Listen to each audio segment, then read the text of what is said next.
mimi ni mtu wa kwenda nyumbani, lazima tuwaone wazazi bila kujali kitu chochote. Unajua utamchukua mtoto wa mtu atashindwa kuamka uko naye ndani. Kesi.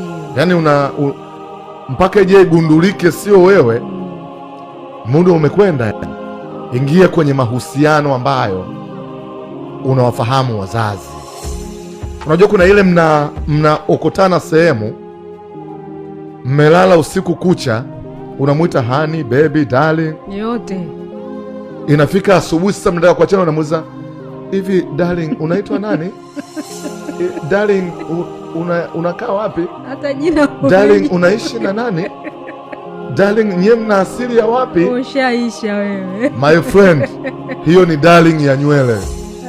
Yaani kama kuna mtu unaweza ukakutana naye tu, mmekutana mmeenda kupumzika, mmeenda kulala, asubuhi amjuani hata majina, hujui wazazi wake, hujui anakoishi, hujui ametoka wapi, hujui ana changamoto zipi za kiafya.